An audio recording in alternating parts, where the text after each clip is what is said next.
She pointed at me proudly. The alien queen declared, "This human is my husband." The wreckage was still burning when they found him. Commander Eli Marin had been underwater for 11 minutes. He knew this because the mission clock had kept ticking, sealed in its carbon fiber housing against his wrist, even as the drop shuttle broke apart around him and the alien sea swallowed everything whole. 11 minutes. The survival manual said 4 was the threshold. Beyond 4, the brain began its slow surrender to the dark. He should have been dead. He lay on the pale shore of Vethanara, a world the Dominion Survey Corps had designated K7 in the dry language of catalogs, and he breathed. The air tasted wrong, thick with something floral and electric, like the air before a summer storm crossed with the inside of a greenhouse. Twin moons hung overhead, one ivory, one the deep amber of old candle wax. The sea behind him was not blue but a luminous green, and things moved inside it, deep and slow, trailing light like the embers of a fire sinking through water. He breathed and didn't understand why he was alive.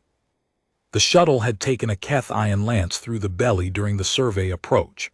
Standard stuff, really. The Dominion sent unmanned survey probes ahead, and sometimes the indigenous population mistook a crude science vessel for the drone follow-ups and responded accordingly. Except the Keth weren't supposed to be on Vethanara. The planet was listed as uninhabited. Eli had been reviewing soil spectrography reports when the hull came apart. He remembered falling. He remembered the crash of cold seawater, the tumbling disorientation of which way was up, the way the light from the burning shuttle hull made an orange cathedral above him as he sank. He remembered something brushing his hand, something warm, and then 11 minutes later here. The shore. His flight suit was in ruins. The right arm was mostly gone. His helmet had been sheared away at the collar ring, and he could feel the bruising across his ribs where the emergency seal had deployed and held the pressure differential long enough to count. His hands were cut. One deep laceration across the left palm, the skin opened cleanly. He pressed it to the sand. The sand was warm. It clung to the wound, and when he lifted his hand again, the wound had stopped bleeding. He stared at it. The sand glinted faintly, mineral bright like crushed circuit board. He became aware that he was not alone. They had gathered at a distance. 30 of them, perhaps more, tall, bilaterally symmetric in the way that sometimes happened convergently across species, though the Keth were nothing like human in any other sense. Their skin was the translucent gray-blue of deep ocean ice, through which internal structures pulsed with slow bioluminescent rhythms, like the light patterns of deep-sea fish. They had 4 arms, the upper pair longer and jointed at 3 points, the lower pair shorter and ending in hands of 7 fingers each. Their faces, if that word meant anything here, were broad and flat-planed, with large compound eyes the color of polished amber, and a ring of sensory cilia around what must have served as a mouth. They were watching him. He raised his uninjured hand, slow, palms out, the universal gesture of nothing. See, nothing in my hands, a child's peace offering, an idiot's peace offering maybe, but it was all he had. One of them took a step forward. She was taller than the rest. He would learn later that this was not actually meaningful. The Keth did not organize hierarchy by physical size, but in the moment she simply read as significant. Her bioluminescence ran in patterns he didn't yet know how to read, long wave pulses of deep violet threading through her chest cavity and along the upper arm structures. She wore something, a garment, or an adornment, or possibly both, that caught the moonlight and scattered it. Thousands of small prismatic pieces sewn into a collar that spread across her shoulders like a second set of wings. She stopped 6 feet from him. She tilted her head. He lowered his hand slowly and looked back at her. His head was pounding. His ribs were screaming with each breath. Somewhere behind him, the last burning piece of the shuttle hissed as a wave took it under. He said, "I'm not going to hurt you." He knew she couldn't understand the words. He said it anyway, because his mother had told him once that it's not just what you say, it's the sound of how you say it. His mother had been a primary school teacher for 30 years and had survived an entire career of frightened 5-year-olds and difficult parents, and she had said it with the confidence of someone who had tested the theory comprehensively. The alien woman, the Keth, stood there. Her cilia moved. The patterns in her chest shifted, violet bleeding into a warm gold. He didn't know what that meant yet. He would come to know. She turned and said something to the gathered crowd. Not words as he understood them. The Keth language was more sound than linguistics, a complex weaving of frequencies, some of which sat below human hearing entirely. But whatever she said, it moved through the group. He watched it ripple. Postures changed. The crowd took 2 collective steps closer. No one attacked him. He sat up slowly. Bad idea. His vision grayed at the edges and he had to breathe through it, counting the inhales, a trick from a medic named Cassandra who talked him through his first combat deployment at age 19 on the Kepler station incident, and who he had not thought about in years. He breathed. The gray receded. The alien woman was watching him breathe. He thought absurdly, she's reading me, the same way a doctor might. She was taking something in through those compound eyes, through the cilia, through whatever sensory architecture the Keth had evolved in this particular corner of the galaxy, and she was reading him the way he would have read a diagnostic display. Eli, he said, pointing at his own chest. It felt ridiculous and he did it anyway because you work with what you have. My name is Eli. The cilia rippled. She pointed at his chest. Her 7-fingered hand was precise, the gesture exact, mirroring him with an eerie clarity. Then she made a sound, several sounds layered, some of them frequencies he felt more than heard, and though he couldn't be sure, the portion of it that sat in the human range sounded something like Elah. He almost laughed. He stopped himself. Didn't want to show his teeth. Didn't know what that meant to them. Yeah, he said softly, close enough. They brought him to their settlement over the course of 2 hours, moving across terrain that shifted from pale sand into something that wasn't quite forest. The growth here was too architectural, the structures too deliberately arranged, branching in patterns that suggested either sophisticated design or a form of intelligence in the flora itself. Bioluminescent vines ran along the lower canopies. Small creatures, not birds, but filling the niche birds filled, moved through the upper levels, calling to each other in the dark. He walked slowly and they walked with him, surrounding him but not confining him. He noted that distinction carefully. The settlement was extraordinary. The Dominion Survey Corps did not know this existed. As far as anyone in human space was aware, the Keth were a hunter-gatherer adjacent culture with no fixed infrastructure, no constructed habitats, no organized social complexity above the clan level. The survey data was 40 years old, based on orbital scans with a resolution that could be fooled by almost anything. What the settlement said was that someone had been dramatically wrong, and that the Keth were not what the Dominion thought they were. The structures rose in interconnected arcs, grown rather than built, coral-like in their density and intricacy, spanning areas the size of sports stadiums, linked by bridge structures that curved and tensed with the movement of wind and occupied bodies in ways that suggested living material. Light came from everywhere and nowhere, bioluminescent networks woven into the fabric of everything, pulsing in rhythms that Eli began to understand slowly, tentatively, were communicative. The settlement breathed with information. It was beautiful in the way that things are beautiful when you can tell they took a very long time and a great deal of care. He walked through it and felt the quality of attention on him shift as they went deeper. More Keth, different patterns in different bodies. The tall woman, he had privately named her Mir, approximating the sound of what he'd come to think of as her identifier, moved beside him, slightly ahead, and the attentive crowds that gathered in doorways and along the bridge arches above looked first at her, and then at him with expressions he couldn't interpret but whose intensity he felt without question. They settled him in a space that seemed to be designated for guests or strangers. There was an ambiguity to its construction, a certain prepared emptiness that read as intentional accommodation. Water was brought, in a vessel shaped like a folded wing.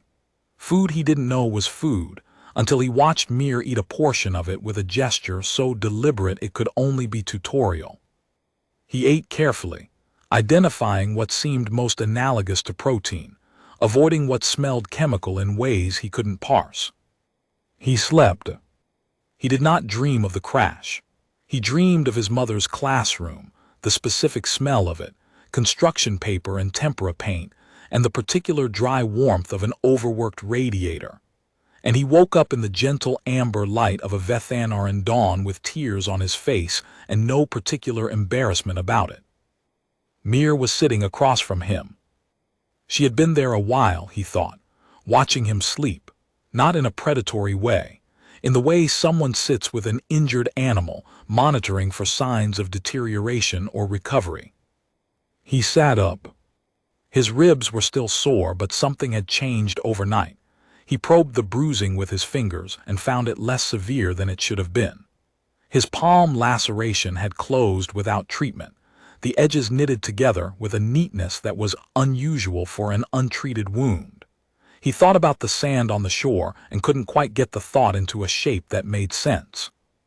"Good morning," he said. Harsilia moved. "I know," he said. "I know you don't understand. I'm going to work on that." This turned out to be less entirely true than he'd hoped and more true than he'd feared. Language between species that had never encountered each other is not a puzzle you solve.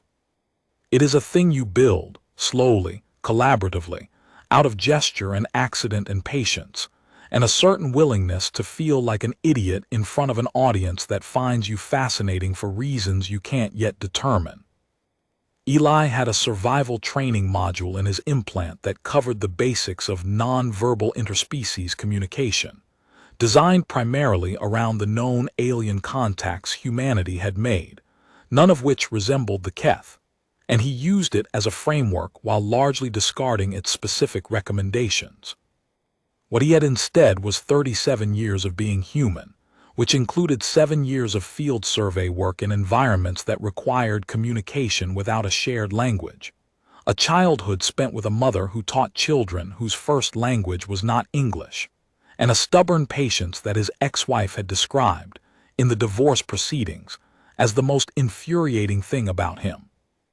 Mir was a remarkable student. So was he. The exchange was not one-directional. He never made the mistake of assuming his job was to teach and hers was to learn. They built it together, gesture by gesture, sound by sound, and the thing they were building was not exactly language in any conventional sense, but was something more primary than language, something underneath it, a framework of shared reference and intention that meant they could convey increasing complexity even before they had the specific words. On the third day, she brought him something he initially thought was a gift and then realized was a tool. A small object, palm-sized, made of the same organic mineral hybrid material as the settlement structures, roughly disc-shaped, with a surface that responded to touch by producing bioluminescent patterns. She placed it in front of him with the deliberate care of someone setting out an instrument. He picked it up. It pulsed under his fingers. He moved his finger across the surface in a slow line and the light traced the line and held it for a moment before fading. He tapped twice, 2 pulses. He looked at Mir. She was very still. The compound amber eyes tracked everything. He tapped 3 times, 3 pulses. He pointed at himself. 1 tap. He pointed at her and waited. She reached out slowly, deliberately, and tapped twice. He held up 2 fingers. He said her name sound back to her as best he could manage it and tapped twice again, then held up the 2 fingers, then pointed between the disc and her. Then he pointed at himself, tapped once, held up 1 finger. The cilia rippled in a rapid pattern he'd come to associate with something processing at speed. Then Mir made a long sequence of sounds and touched the disk in a complex pattern, not just tapping, but pressing in specific locations, combinations, a grammar he didn't have yet but could see was a grammar, structured and repeatable. The disk lit up in cascading waves, and the bioluminescent network in the nearest wall pulsed in answer. He understood three things simultaneously. This was not a learning tool she had made for him. It was a standard Keth communication interface. She had handed him the equivalent of a terminal and was watching to see if he could figure out the keyboard. He spent 4 hours with the disk that day.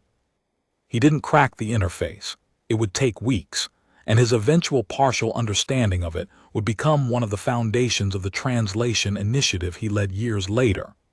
But by the end of those 4 hours, he had established a simple shared numeral system, confirmed that Mir's gestures had consistent meanings that could be cross-referenced with specific disk responses, and demonstrated to anyone watching that whatever he was trying. He found out later, from one of the settlement's younger Keth who had developed the most facility with human language of anyone he'd worked with, that the word the Keth used for what he'd done in those 4 hours translated most closely as someone who meets a door and looks for how it opens, rather than whether it opens. He wasn't sure if that was a compliment. He suspected it was something better than a compliment. It was an observation. By the third day, he understood that Mir was not simply a significant individual, but was the closest thing the Keth had to what he would have called a leader, though the Keth conception of leadership was nothing like the human model. She was not obeyed in the way of command structures. She was trusted. The settlement organized itself around her judgment, the way a murmuration of birds organizes itself around the initial movement of one bird. Not because that bird commands, but because its reading of the environment has earned the right to be followed. By the 5th day, he understood that the Keth had seen the shuttle crash and had sent someone into the water after him. That someone had been Mir. He had tried to understand this at first as rescue, as a survival instinct, an act of compassion, a coincidence.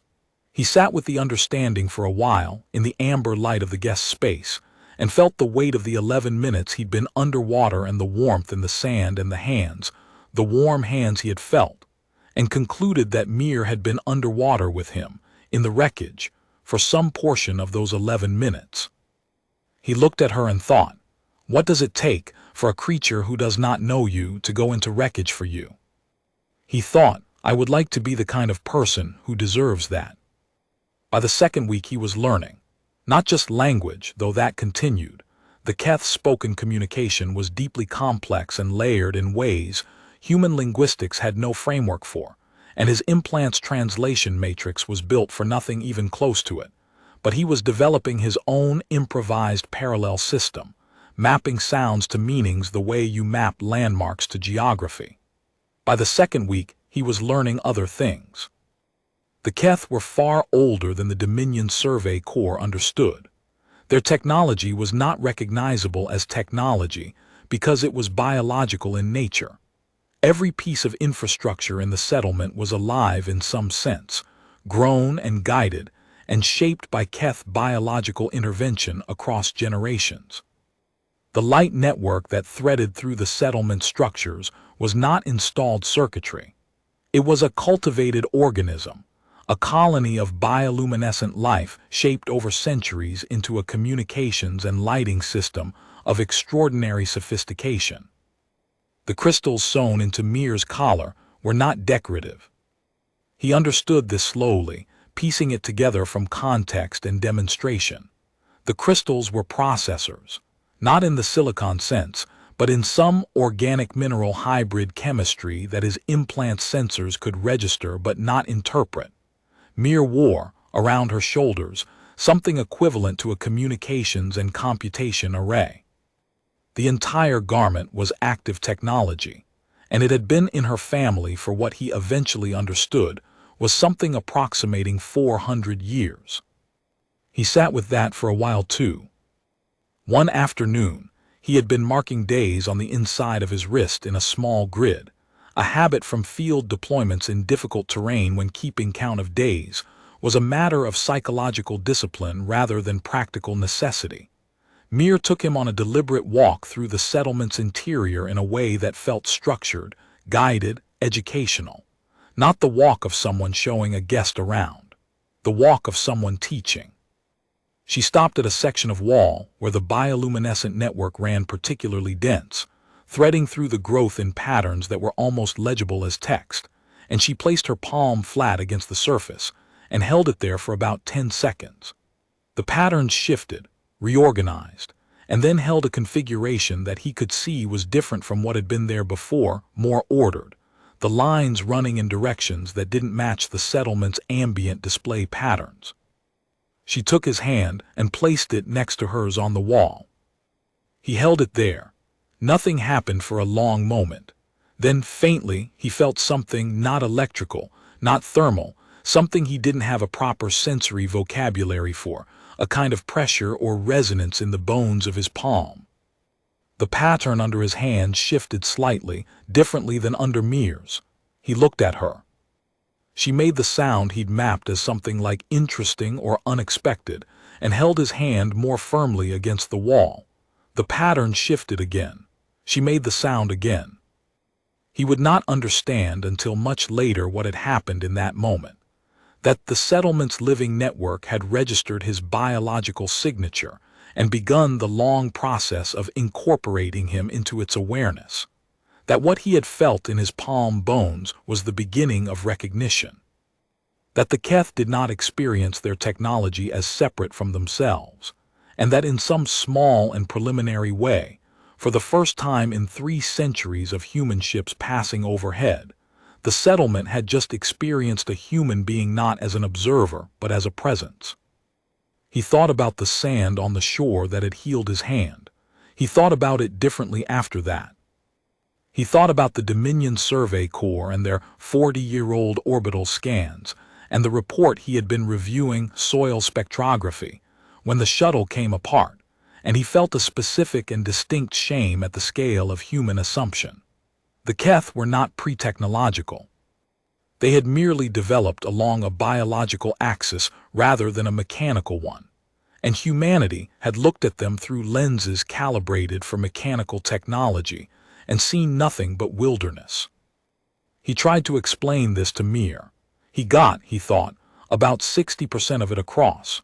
She tilted her head in the way he'd come to read as consideration and made a sequence of sounds that his improvised mapping translated roughly as, "We knew." He stared at her. She made the sounds again with small elaborations. He worked through them. What emerged was something like, "We have watched your vessels pass overhead for 3 of your centuries. We knew what you were seeing. We chose what you would see." "You hid from us," he said. The cilia moved in the pattern he'd come to associate with affirmation that was also correction. "Yes, but not the way you think." She made a long sequence of sounds. He worked through it slowly, cross-checking his mappings, and what emerged was something like, "We did not hide because we feared you. We waited because you were not ready. Understanding is a structure, and you were still laying the foundation." He was quiet for a long moment. "And now," he asked. The amber gold moved through her chest cavity in long, warm waves. He thought he understood what that meant. He filed it, carefully, next to everything else he didn't quite know how to hold yet. The 3rd week brought the first real crisis. Eli had made it clear, through gesture and mapped language, that there were others, people, humans out there, who would be looking for him. The wreckage of the shuttle, if recovered, would indicate the presence of a crewed vessel, and the Dominion would send a search and rescue window within 60 days of a failed survey contact. He would need to be visible, or findable, or he would need to somehow communicate with them, none of which were currently achievable with his damaged implant, and the communication array it relied on. Mir had listened to this carefully. Then she had said something he didn't understand, left the guest space, and returned 3 hours later with an elder, the nearest word he had for the kind of authority this individual seemed to carry, which was more spiritual and historical than administrative. The elder's bioluminescence ran in patterns he had not seen before, slower and deeper, cycling through colors he'd only glimpsed on others. The elder looked at him for a long time. Then the elder spoke, and Mir translated, because that was what was happening now, imperfect and partial as it was, translation. And what the elder said was something like, "You cannot leave this place until you understand why you were brought here." Eli said, "I wasn't brought here, I crashed here." Mir conveyed this. The elder's response came back, "Did you?" He found this troubling. He found it more troubling over the following days as he became aware that the settlement's perimeter, the point at which the architectural growth of the Keth structures gave way to open terrain, seemed to function in a way he could not quite explain. He tried twice to walk the perimeter. Not to leave, he had nowhere to go and every reason to stay, but to understand it. Both times he found himself at the far edge and became aware that his spatial sense was wrong, that the distances did not resolve the way they should, that walking toward the horizon was producing a gentle and consistent curvature back toward the center of the settlement that should not have been possible. He reported this to Mir carefully, mapping the words. She was quiet for a moment. Then she said, "The settlement knows you. It will not release someone it does not know how to trust." He said, "The settlement is alive." This was not a question. He'd been suspecting it for some time. The biological technology, the cultivated bioluminescent networks, the structures that breathed with the wind in ways suggesting material response. He'd been suspecting it and not quite letting himself commit to the conclusion, because the conclusion was strange even by the standards of his current situation. The cilia moved, yes. And it's keeping me here. Yes, but also it is keeping you safe. These are the same thing. He sat down on the smooth growth of the guest space floor and looked at his hands for a moment. The left palm had healed entirely. There was no scar. There should have been a scar. "The shore," he said, "the sand, when I first arrived it." "Yes. It healed me." "Yes. Why?" Mir was quiet for a long time. The elder's voice came back to him. "You cannot leave this place until you understand why you were brought here." He was starting to think that maybe crash was the wrong word. The discovery happened in the way discoveries usually do, not in a blinding flash of insight, but incrementally, through accumulation, through a dozen small moments that only organized themselves into meaning in retrospect. He had been working with the communications crystal in Mir's collar. She had permitted him to study it, with the careful attention she brought to everything, watching his hands the way a teacher watches a student handle something delicate. His implant sensors were limited but functional at close range, and he was building a picture of the crystal's structure, mapping its properties, cross-referencing with what little he knew about organic computing systems. What he found was a signal architecture. Not a radio signal, not electromagnetic in the conventional sense. Something else, something his implant's framework didn't have proper language for, that moved through the crystal's lattice structure in patterns that resonated with the bioluminescent networks threaded through the settlement, that resonated, in fact, with the bioluminescent patterns in the Keth's bodies themselves. The technology and the biology were not separate systems. They were one system, with the crystals as nodes and the bodies of the Keth as the medium through which the network operated. He followed this understanding through a succession of late nights in the amber light, sketching diagrams in the soft material of the guest space floor, building models with found objects. Mir watched him. Sometimes the elder came and watched too. What he eventually arrived at was this. The Keth's biological technology was not just local.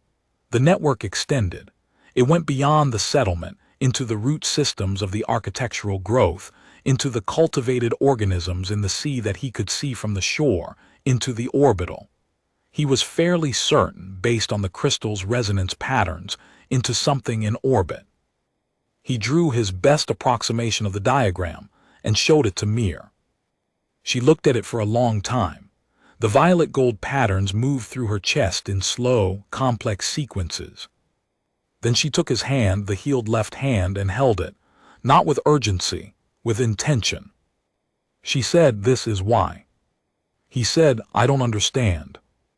She said, working through it slowly, building it in the shared language they had made together, she said, "We have been trying to reach you for a very long time.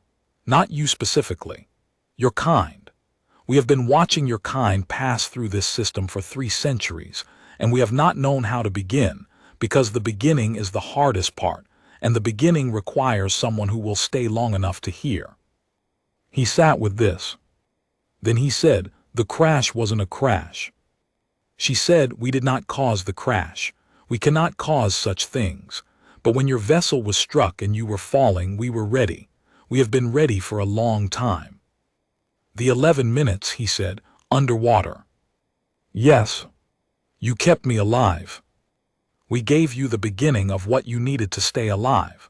The rest was yours." He thought about that. He thought about his mother's classroom. He thought about Cassandra the medic counting breaths. He thought about the specific and irrational stubbornness that had gotten him through 37 years of life and a career in survey work and a divorce and 3 prior deployments, and which his ex-wife had described as infuriating, but which she had also, in a moment of rare tenderness the week before she left, described as the thing she had loved most. "Okay," he said finally. Celia moved. "Okay. Show me what you need me to understand."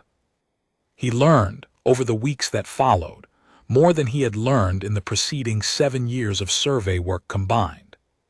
He learned that the Keth's biological technology operated on principles that human physics understood in theory, but had never managed in practice: resonant information transfer through organic lattice structures, essentially a form of quantum communication mediated by living material. He learned that the network extended, as he had suspected, into orbit, where a structure the Survey Corps had recorded as an anomalous cloud formation was in fact a distributed computing array built from cultivated organisms that lived in the upper atmosphere and processed information at scales he could barely conceptualize.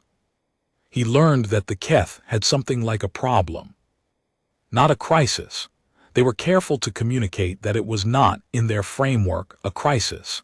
The Keth moved on longer timescales than humans, and what they described was something they had been working on for 4 centuries, which meant it predated any human contact with their system.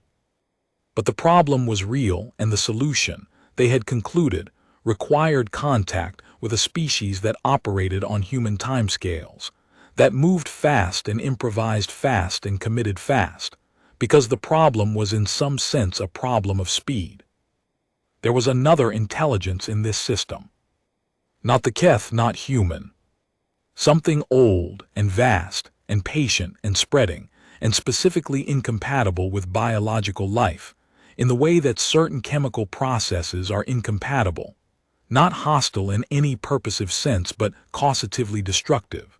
The way a wildfire is not hostile to the forest, but destroys it regardless.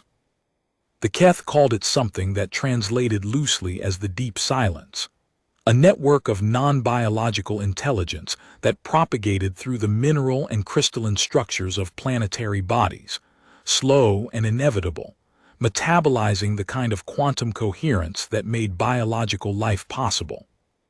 The deep silence had been moving through the outer reaches of the Vethanaran system for 4 centuries. At the rate it was propagating, it would reach the inner planets in 60 years. Eli sat with this for a very long time. Then he said, "And you need humans because Mir said we think too slowly, not in intelligence, in action. We understand the problem completely. We have understood it for 2 centuries. The solution requires action on a timescale of days, not years, rapid, improvised intervention in systems that are changing faster than our decision processes naturally accommodate. We are like water finding a path.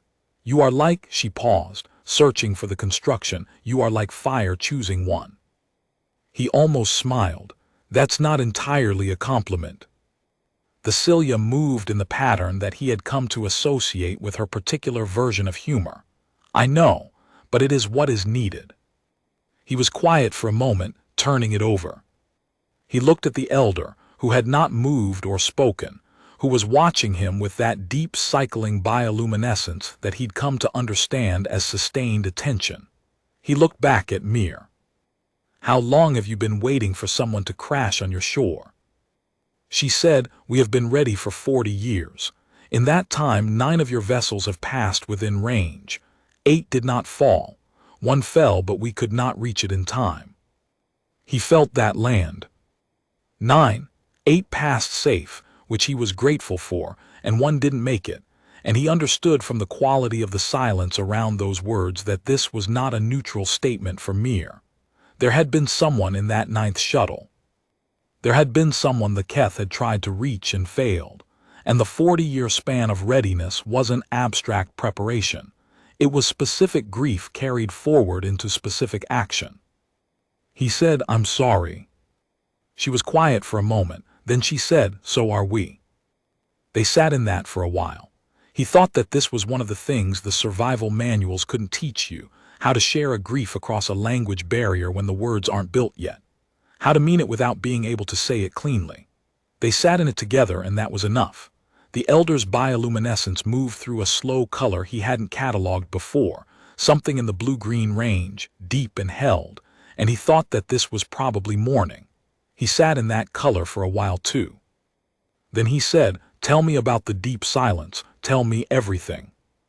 She told him, all of it.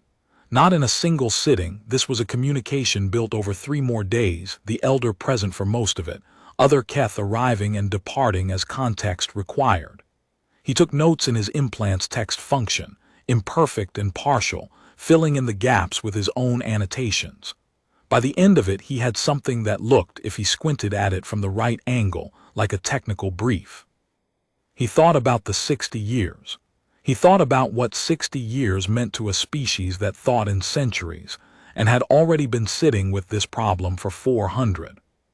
He thought about the specific quality of patience required to not panic in the face of something that was moving, slowly and certainly, toward the destruction of everything you had built. He thought about the Keth looking at the approaching deep silence with the same steady amber attention they had turned on him on the shore, and deciding, we will be ready. We will find the ones who move like fire. He thought they were right about us. God help us, they were right. He spent 3 days going over everything he knew about human survey engineering, field improvisation, and the communication array on the shattered shuttle. He was, by training and 12 years of experience, exactly what you needed when you were in a broken environment and had to fix something with the components that survived the breaking. This was, in fact, the job. Not the prestigious part, that was the spectrography and the stellar mapping, but the underlying job, the reason survey teams were crewed by people rather than drones in the final analysis, was exactly this. You are in an unknown environment with a broken toolkit, and the mission continues. He talked to Mir. He talked to the elder. He walked the settlement with new purpose, studying the biological network, mapping how information moved through it, asking questions and sketching answers and asking more questions. He barely slept. He ate what was put in front of him without tasting it. Mir watched him the way she'd watched him breathe on the shore, that specific quality of attention, reading the vital signs, assessing. He thought in a strange and sideways way about his mother. She had taught 30 years of frightened children how to enter the world. He had never thought about what that required of a person. The patience, yes, but also the specific discipline of meeting someone exactly where they were rather than where you thought they should be. He had spent most of his life, he realized, trying to bring people up to the level of the problem rather than taking the problem to the level of the people. The Keth had waited 3 centuries. They had met him on the shore of an alien sea, carried him out of drowning water, healed his hands, kept him alive, and then taught him, slowly and collaboratively, building the language together, because they understood that what they needed required a foundation of genuine understanding, not expedient communication. He thought, I would like to be worthy of that patience. On the fourth day, he had a plan. It was not an elegant plan. Survey engineers do not generally produce elegant plans. They produce functional plans with a lot of redundancy built in and an honest acknowledgement of the things most likely to go wrong. The shuttle's communication array was destroyed. But the shuttle's core processor housing was rated for impacts that should have been unsurvivable and frequently was, which was why Dominion survey vessels were built around a redundant core architecture with a separated communication stack. The core was on the ocean floor. The communication stack, which was smaller and housed separately and encased in a different ablative material, was also theoretically on the ocean floor and might be intact. The Keth could retrieve it. Their relationship with the sea was not like humanity's relationship with the sea.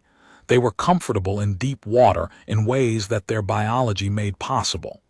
Mir volunteered before he finished explaining what he needed. She was underwater for, he calculated later, about 9 minutes. She came back with the communication stack. It was damaged. The ablative casing had held against pressure, but one side had taken the impact of the crash in a way that had compromised 2 of the 3 transmission modules. The third was intact. With the third, and with the Keth's biological network, specifically with the atmospheric orbital array, the distributed computing organism that the survey corps had written off as a cloud anomaly, he could amplify the signal enough to reach a Dominion relay beacon. It took him 4 days to jury-rig the interface. The problem was not strictly electronic. It was the intersection of human electronic systems with Keth biological systems, which was not a translation problem anyone had ever solved, because no one had ever known it was a problem that needed solving. He worked in the amber light with components he had cannibalized from his own implant, and components that Mir brought him, crystalline structures from the settlement network, careful, delicate things that he handled with enormous attention.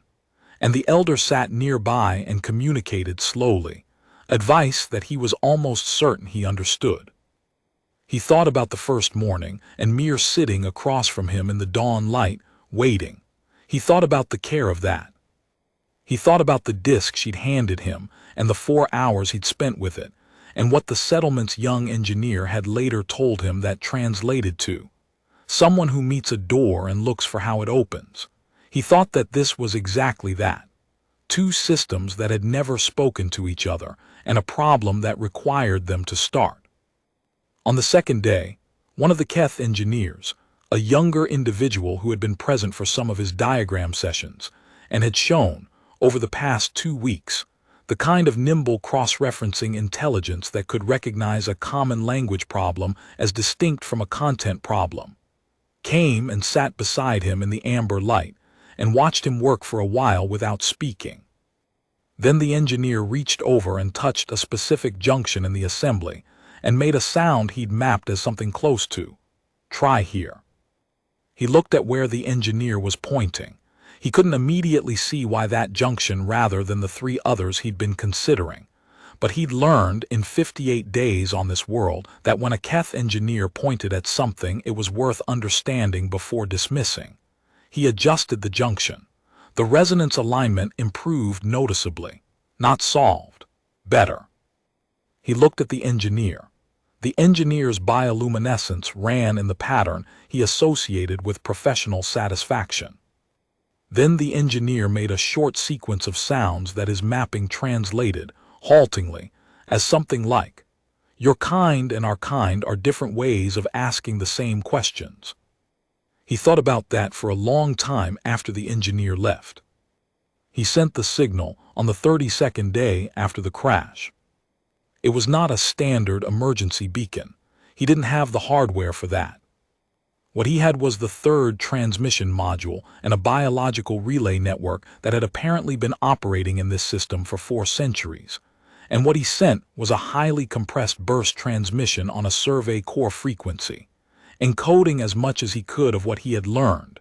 The Keth's existence, their nature, their technology, the deep silence, all of it, in a format designed for exactly this situation, which survey engineers called a last best guess package, because it was what you sent when you didn't know if you'd be alive to explain it in person.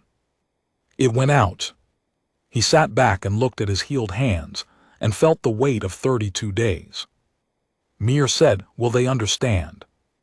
He said, "Probably not at first." He paused.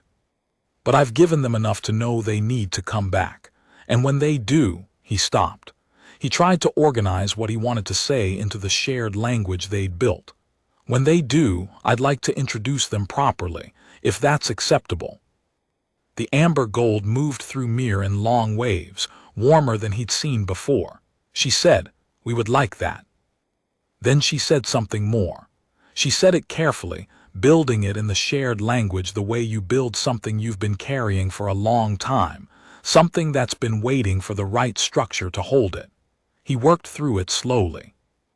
What she said was, "You are the first of your kind to come to us and stay, to listen, to build rather than to catalog.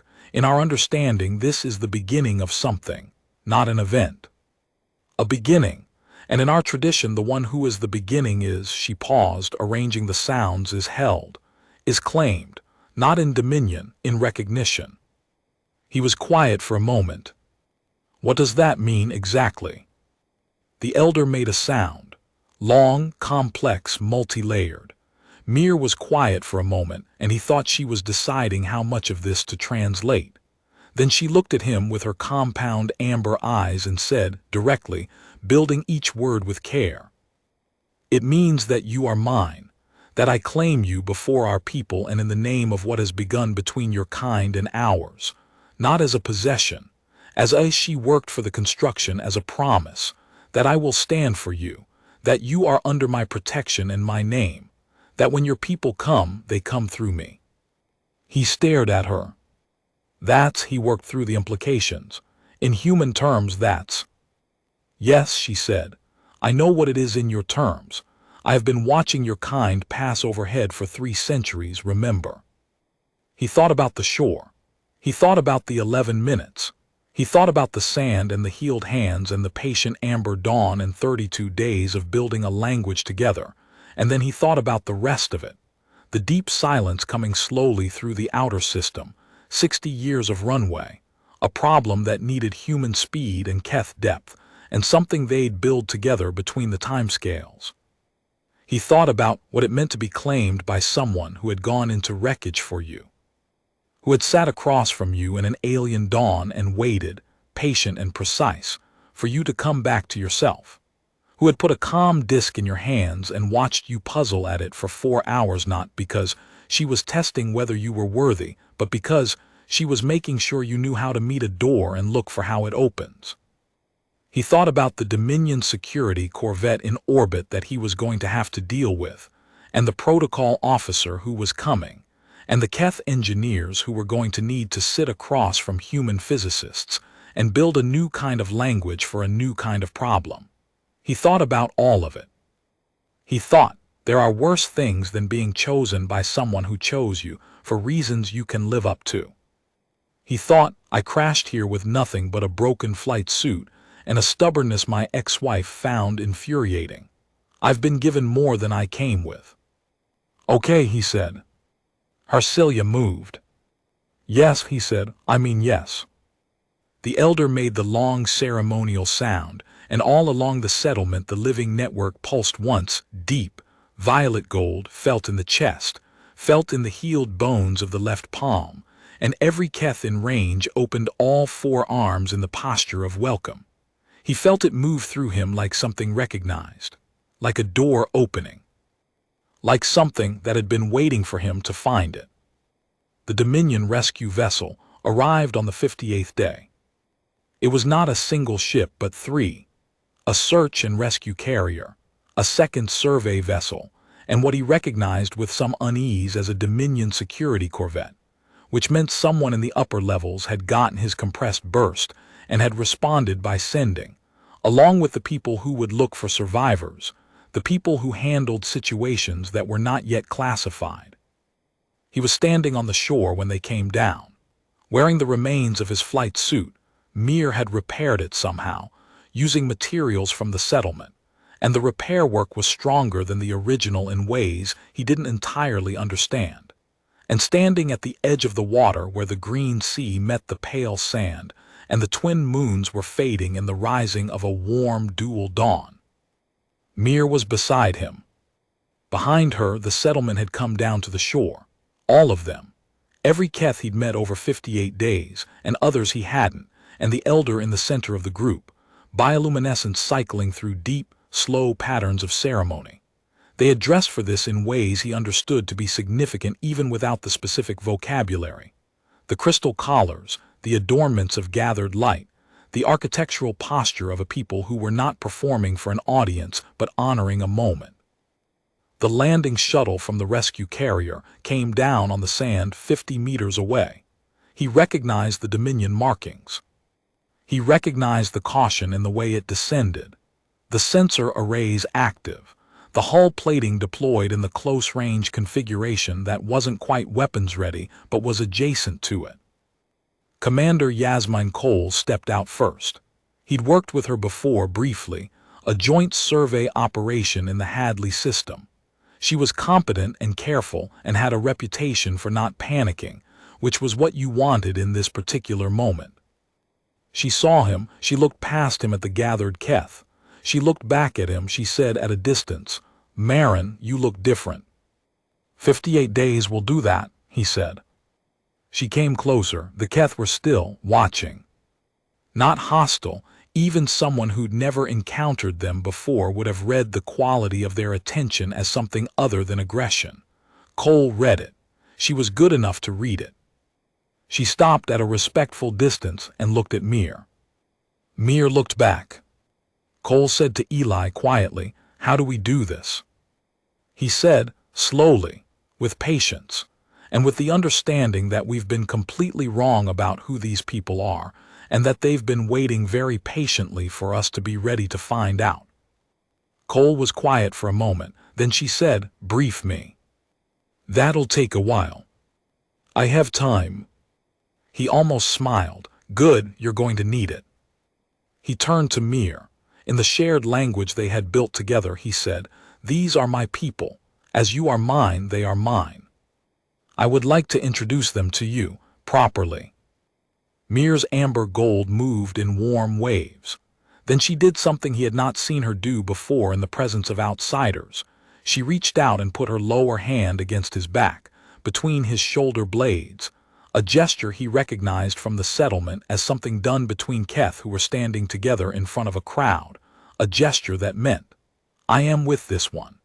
It was the gesture of someone claiming partnership before witnesses. He stood up straighter without meaning to. She stepped forward to stand beside him. Not behind him, not above him, beside him, aligned, the prismatic collar scattering its crystalline light across both their faces. And she raised her upper arms in a gesture he'd come to understand as the Keth's equivalent of an open hand. See? Nothing hidden, nothing threatening, only this, and the bioluminescence in her chest ran outward through her collar's crystal array and sang something into the frequency below human hearing. And all along the settlement's shore the gathered Keth answered it, wave after wave of resonance moving through every body and every wall and the root depth of every structure. And the answer traveled up through the atmospheric array and into orbit and out. And the sound was one that humans could feel in their chests without knowing what it meant. He knew what it meant. It meant welcome. It meant at last. It meant we have been waiting. He looked at Cole. She had her hand against her sternum in an instinctive gesture, pressing against the felt resonance of it. Her eyes were wide in the way of someone who has just understood that the world is larger than the framework she brought to it, and is choosing to step into that larger world rather than retreat to the familiar one. He recognized the choice because he'd made it himself on this shore 58 days ago. Behind her, the rest of the crew had gone still.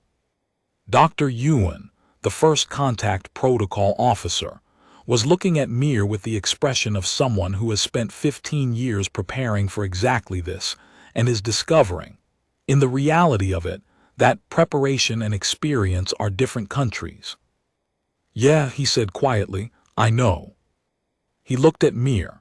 She was looking at the shuttle crew with the compound amber precision of a person taking an accurate measure, weighing, assessing, reading them the way she had read him on the shore of the crash. Then she looked at him. The violet moved through the gold in her chest, their particular language, the thing they had built together. He said, we have a lot to do. She said, I know, that is why I chose you. He thought about stubbornness.